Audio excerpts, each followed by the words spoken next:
4 साल से प्रेम संबंध में रहने के बाद अब प्रेमिका ने किया प्रेमी को इग्नोर, तो शादी की मांग को लेकर धरने पर बैठा प्रेमी। 4 साल तक प्रेम संबंध में रहने के बाद अब प्रेमिका ने प्रेमी को इग्नोर कर दिया। वहीं शादी की मांग को लेकर प्रेमी प्रेमिका के घर के बाहर धरने पर बैठ गया। मालूम हो कि डाबग्राम इलाके की एक युवती 4 साल से सिलीगुड़ी के शांति नगर के हाउसिंग ग्राउंड इलाके के एक युवक असीम विश्वास के साथ रिलेशनशिप में है। 4 साल तक रिलेशनशिप में रहने के बाद अचानक गर्लफ्रेंड ने बातचीत करना बंद कर दिया, जिसके बाद उदास प्रेमी ने पहले तो आत्महत्या का प्रयास किया, लेकिन वह प्रयास विफल हो गया। आखिरकार आज दोपहर के समय प्रेमी अपनी प्रेमिका के डाबग्राम स्थित घर के सामने पोस्टर लेकर धरने पर बैठ गया। उधर जब स्थिति निराशाजनक लगने लगी तो प्रेमिका के घर वालों ने सिलीगुड़ी थाने की पुलिस को सूचना दी। अंततः सिलीगुड़ी थाने की पुलिस मौके पर पहुंची और प्रेमी असीम विश्वास को धरना खत्म करने के लिए राजी किया।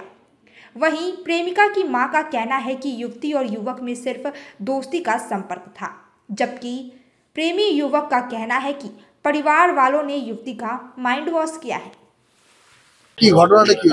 ঘটনাটা হচ্ছে যে মেয়েটা আমাকে মানে জানি না, ওর মামি আমাকে বলতেছিল যে দুদিন ওকে কল করতে না, তারপর থেকে মেয়েটা আমার সাথে মানে কন্ট্যাক্ট করতেছিল না। মানে মানে ওটা তো মানে আমি যখন ফাঁসি দিয়েছি তার একদিন আগে মানে ও ফাঁসি ও ইগনোর করতেছিল দেখে, মানে কল রিসিভ করতেছিল না, আমার সাথে কথা বলতেছিল না। তার জন্য ফাঁসি দিতে হবে?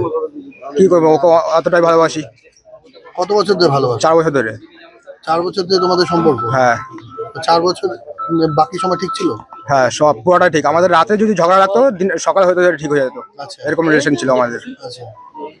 আমাদের এখন কি হয়েছে? মেয়ে এখন বাইরে থেকে ওদের আটকা রাখছে মেয়েকে, ব্রেন ওয়াশ করছে মেয়েকে। বাড়ির লোক তো অভিযোগ করছে যে মেয়ে রাজি না, ওই জন্য ব্রেন ওয়াশ করছে। ব্রেন ওয়াশ করছে মেয়ের। ব্রেন ওয়াশ করছে। যদি ব্রেন ওয়াশ নাই করতো, মেয়ে যতদিন অফিসে ছিল রোজ আমার খোঁজ নিত যে ওকে একটু দেখে রাখো, ঠিকঠাক রাখো, সব রোজ খোঁজ নিত।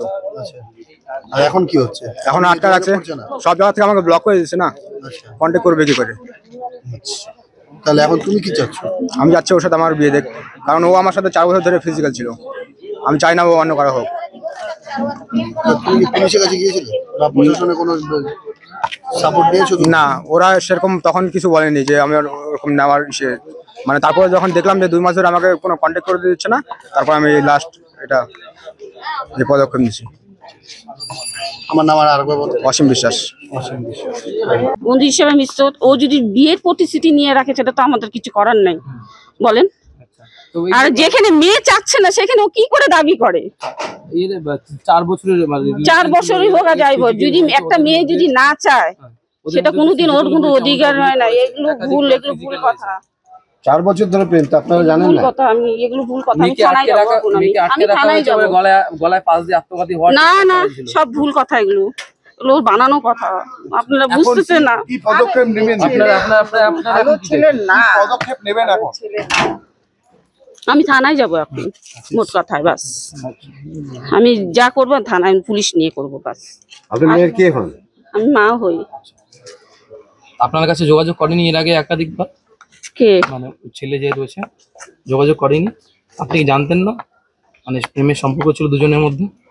সেটা তো বন্ধুত্ব ছিল, সম্পর্ক ছিল, ওরা বলা বলি করছে, ঠিক আছে। জানতেন যে জানতেন, ঠিক আছে, সময় হবে কোনো লেখাপড়ি কোনো কথা হয় নাই যে বিয়ে সম্পর্ক ছিল এরকম। মেয়ে প্রেম, এখন মানুষের তো ঘরে ঘরেই প্রেম হচ্ছে।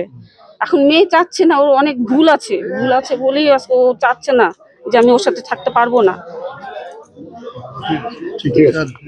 এখন তো অধিকার নাই যে তাকে জোর জবরদস্তি এগুলো করে কি ভালো করতেছে? আপনারা বলেন না। 4 বছর তো সম্পর্ক ছিল, সেই ছেলেকে একটু আপনাদের কি বলবো, অনেক চিন্তা ভাবনা করছি। ও হচ্ছে আমার মেয়েকে মেন্টালি টর্চার করতো, মানসিক ডিপ্রেশন দিত। আজকে এর জন্য একটা মেয়েকে যদি মেন্টাল টর্চার করে, মেন্টাল ওকে ডিস্টার্ব করে, অটোমেটিক সে মেয়ে সরে যাবে। তো মেয়ে কি আছে বাড়িতে? না, মেয়ে তো নেই, মেয়ে বাইরে আছে। ছেলে যেমনটা অভিযোগ করছে একাধিকবার চেষ্টা চালিয়েছে মানে যোগাযোগ করার জন্য, কোনোভাবে আপনারা যোগাযোগ করেনি, তার কথায় সাড়া দেননি কিংবা আমি এখন কিছু জানি না। আমি থানায় যাব। আপনার নামটা? আমি দীপা বণিক। আর ভালোবাসার সাথীকে পাওয়ার জন্য ধর্নায় বসেছে, কি বলবেন সেই বিষয়ে? সে বিষয়ে বলবো, দেখেন আজকাল সামাজিক মতে বিয়ে হওয়ার পরেও ডিভোর্স হয়, দুজনের মধ্যে অ্যাডজাস্টমেন্ট থাকে না। ওর সাথে নাকি সম্পর্ক ছিল যাদের ছবিতে প্রমাণিত, সেটা থাকতে পারে, কিন্তু আজকে দুই বাড়ি মানে এ বাড়ি মেয়ে বাড়ির পক্ষ থেকে চাইছে না যে ওর সাথে বিয়ে, বা মেয়েও চাইছে না। সেখানে এসে বাড়ির সামনে ধর্ণা দিয়ে এটা একটা নাটক ছাড়া আর কিছু না। যে সামাজিক মতে বিয়ে হওয়ার পরেও সে বিয়ে ভেঙে যায়, আর একজনের সাথে সম্পর্ক ছিল, এখন জোর করে বাড়িতে এসে বিয়ে করবে, তার বাড়ির ফ্যামিলি থেকে নাও মানতে পারে, মেয়ে ওটা না চাইতে পারে। এখন মেয়ে তো নাকি বলছে ও ওকে বিয়ে করবে না। আপনি তো দেখলাম কথা বলেন যে কাউন্সিলরের সাথে হ্যাঁ, আমি বললাম যে ও যদি কোনো অভিযোগ থাকে সেটা কাউন্সিলরকে একটা লিখিত অভিযোগ করুক, তারপর আমরা দুটো ফ্যামিলিকে ডেকে সমস্যার সমাধান যে কি করে হয় সেটা করার চেষ্টা করব। ওয়ার্ড কমিটির পক্ষ থেকে এই কথাটা ঠিক আছে। ঠিক। Damro celebrates happiness with happy prices on all its furniture collection for Christmas and New Year. For more details, visit your nearest Damro showroom or damroindia.com. Nagaland सरकार डियर 500 सुपर मंथली लॉटरी पहिलो पुरस्कार 2.5 करोड़ ग्यारंटीड र धेरै पुरस्कार टिकट 500 रुपया ड्र 15 फरवरी पहिलो पुरस्कार केवल बिक्री भएका टिकटबाट डियर 500 सुपर मंथली लॉटरी में 2.5 करोड़ विजेता अनवर के तपाई हुनुहुन्छ यसपालिको करोडपति। Welcome to Ganpati Dwarika Gallery, your world of wonder, where every brick builds a story of growth. With innovative design and world-class amenities, it's a space set to redefine business success. Ganpati Dwarika Gallery, coming soon to Siliguri.